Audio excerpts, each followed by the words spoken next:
Maurice strolled slowly down the long hallway, the air in the hospital tinted with that familiar sterile aroma, and fluorescent lights hummed slightly above him.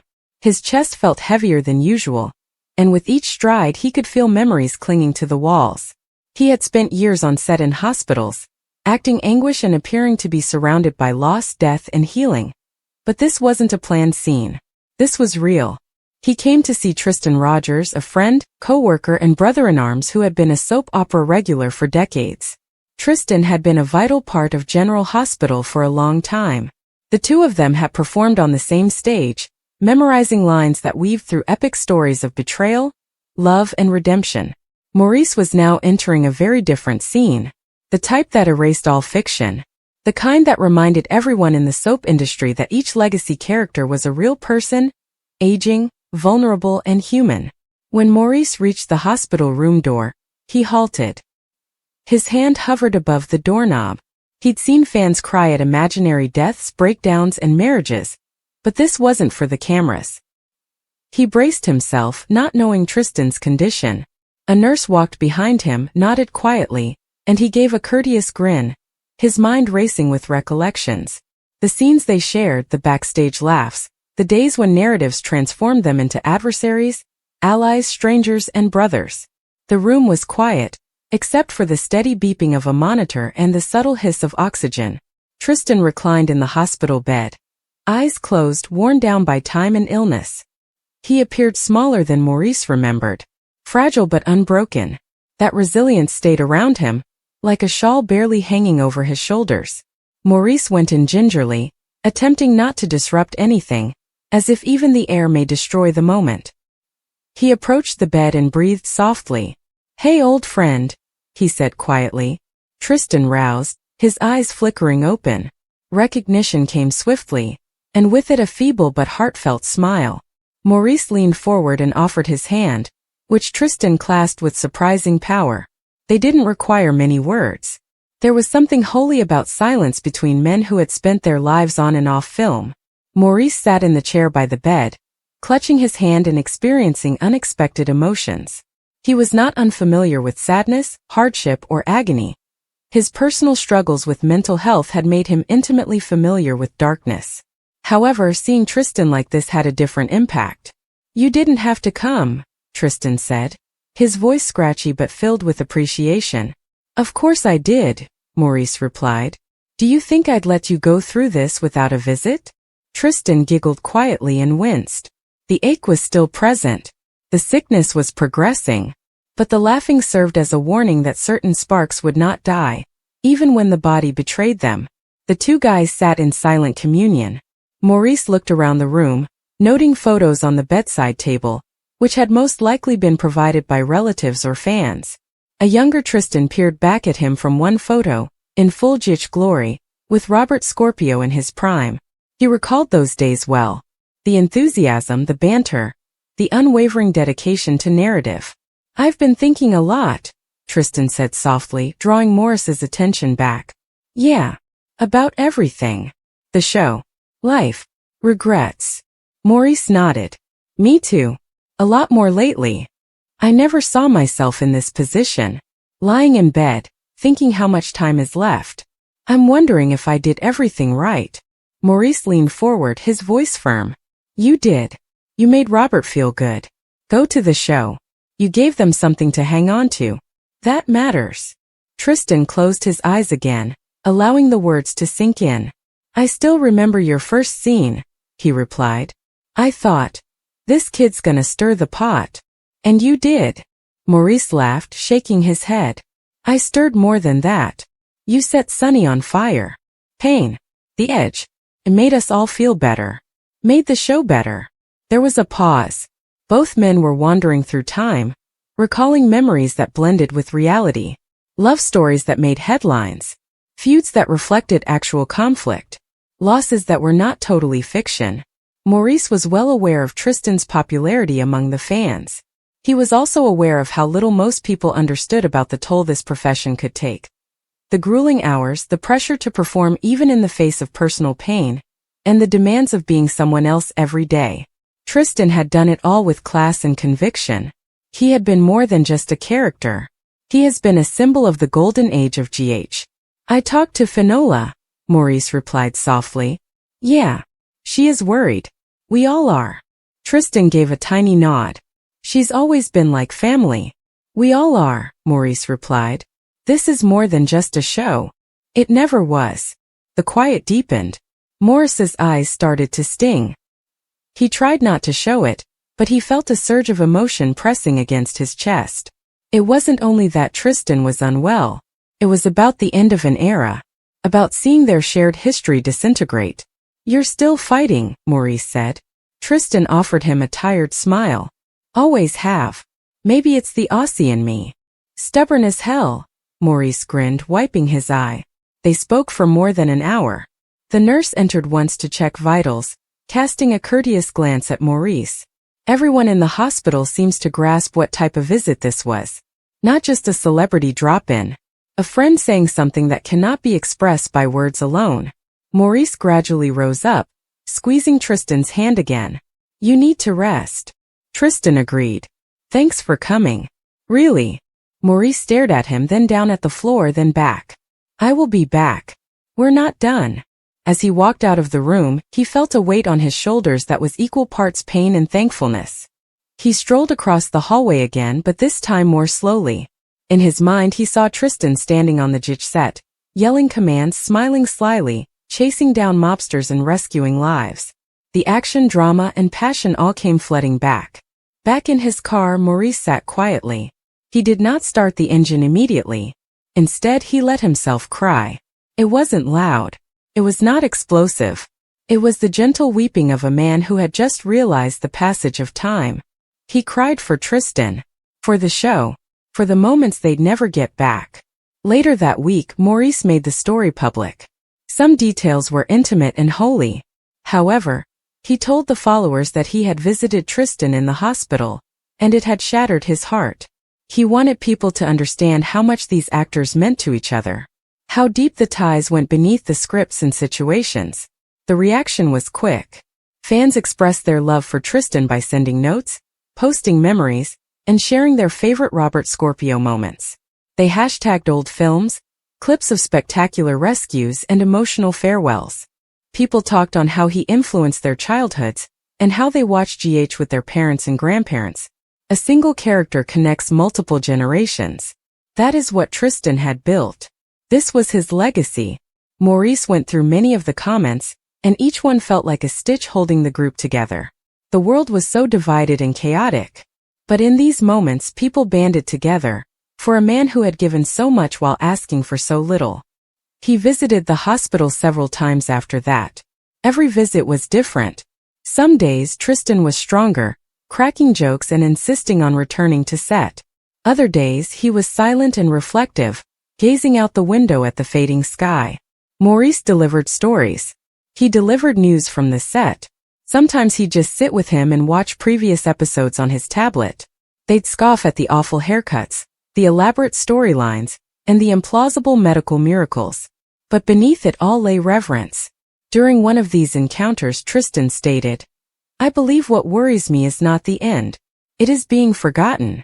Maurice grabbed his hand again and said, You will not be forgotten. Not by me. Not by anyone who has viewed the show. You're part of the fabric. These remarks stayed with both of them. And as the weeks passed, Maurice's first encounter with the sorrowful scene evolved into something other. It became a ritual. A chance to say farewell not only to a man, but also to a chapter in his life that influenced so many others. A reminder that soap operas are more than simply stories. They are lifelines. For the actors. For fans. For everyone.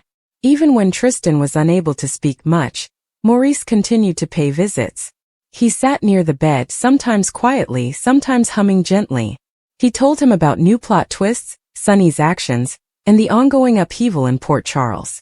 And in those final days, he assured him that the story would continue, but his soul would live on forever. The last time Maurice saw him, he remained a little longer than normal. He did not want to leave. He wasn't sure if he'd get another chance. He whispered, Tristan, you gave us everything. Rest comfortable. That scene, raw, horrible, and human, would haunt Maurice for the rest of his life. And somewhere, Deep within the imaginary walls of General Hospital, Robert Scorpio's spirit would live. Not just in repeats, flashbacks, and mentions, but at the center of a program based on love, legacy, and commitment. According to General Hospital spoilers, Sonny Corinthos may be a crime leader, but he has a kind heart. Still, Sonny has been considering retirement from organized crime, and his portrayer Maurice Benard has been doing the same. Maurice Benard is the latest guest on the new soapy YouTube podcast, hosted by best friends Rebecca Budig and Greg Ricart. Benard discussed a number of topics, including his time on All My Children and his own YouTube podcast, State of Mind, which focuses on mental health. Benard became real during his soapy interview, revealing that he quit AMC to be a movie star, but after coming to Los Angeles, he fell bankrupt. He also mentioned that when his wife informed him about JH calling, he confidently stated, "I am not doing another soap opera." Maurice Benard on retirement. Well, it appears that he broke his word, but JH fans are grateful.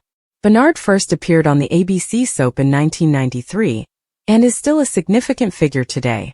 While his mob boss character has had several close calls with death, Benard says he's never seen so much speculation from GH watchers that Sonny could die of a heart attack or work-related causes.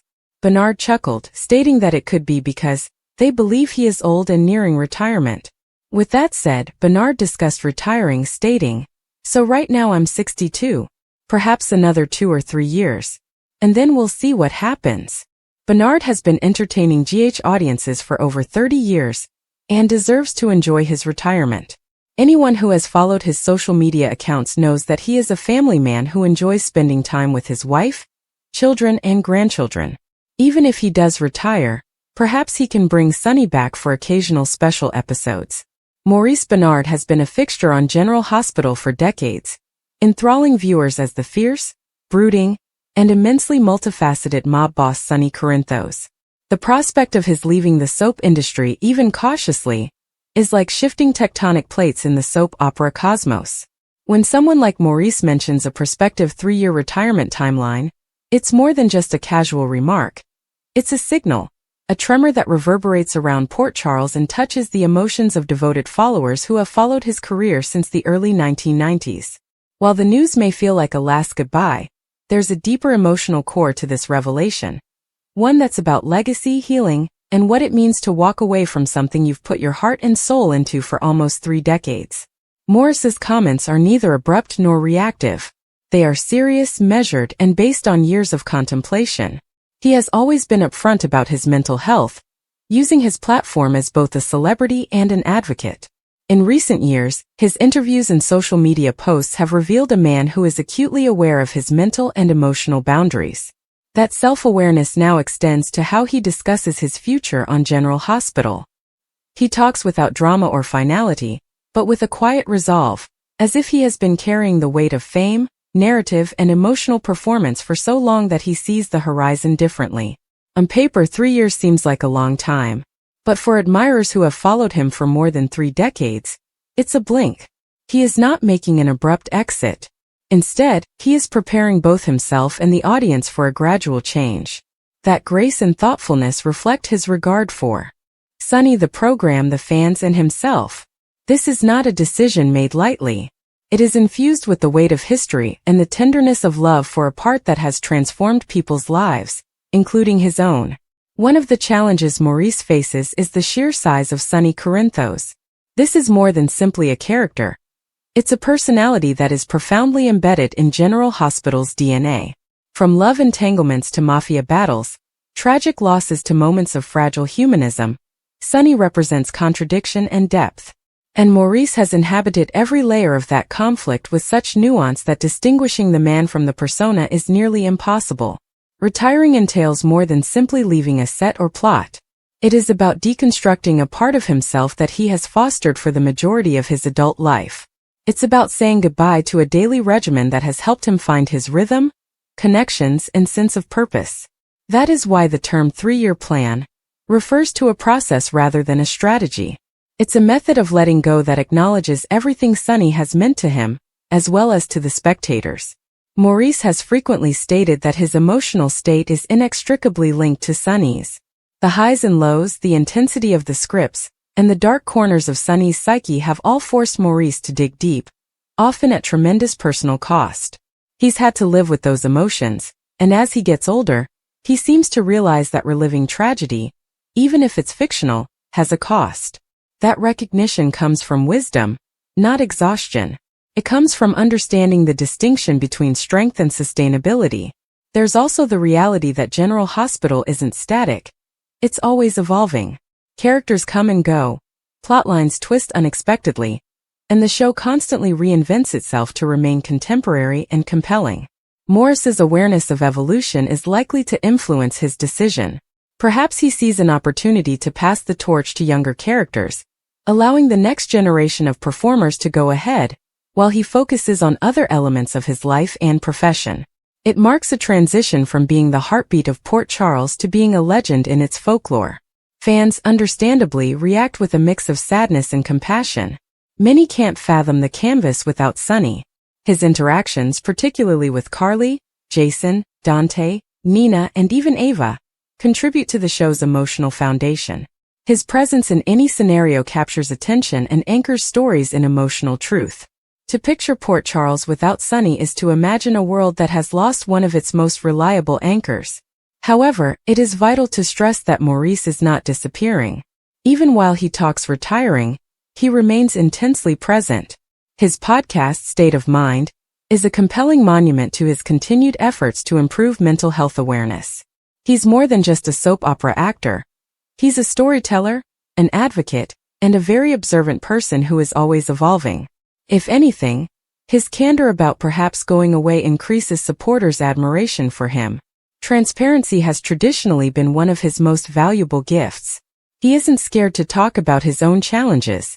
He does not hide behind fame or pretend that everything is wonderful. He's human, and that vulnerability is what makes his portrayal of Sunny so compelling. It's why, even when Sunny does terrible things, viewers still support him. They perceive humanity beneath the surface. They see the complexities of a man attempting to do the right thing, even if he does not always succeed. In the context of the program, a possible retirement gives up intriguing possibilities. Writers may start laying seeds for a long goodbye. Will Sunny ride into the sunset? Will he have a last reckoning? Or will the door be left open for a comeback, as it frequently is in soap operas? These are creative decisions that will take time to emerge, and may carry more emotional weight now that Maurice has softly established a schedule. 3 years also allows for closure, which is rare in daytime television. Most exits are abrupt. Actors leave, are written off, recast, or die in startling twists. But Maurice's timeframe provides an opportunity to create something more elegant and meaningful. It allows the writers to fully examine Sunny's legacy. It allows the audience to prepare emotionally. And it allows Maurice to truly embody the role with purpose, knowing that every moment could be the final goodbye. There's also the matter of what retirement might be like for someone like Maurice. Will he stop acting entirely? Or will he pursue new opportunities such as film, production, and directing, or continue to expand his podcast? There is no impression that he is fading into stillness. On the contrary, it feels more like a change than an end. He's on his way to something new, even if he has no idea what it will be. In interviews, Maurice has expressed a desire to spend more time with his family, improve his mental health, and find a life outside of the rigorous pace of daytime television. That's a lovely aspiration. After years of early mornings, tough scripts, and the emotional roller coaster that comes with playing a character like Sunny, it's understandable to long for serenity, for space, for something gentler and more personally satisfying.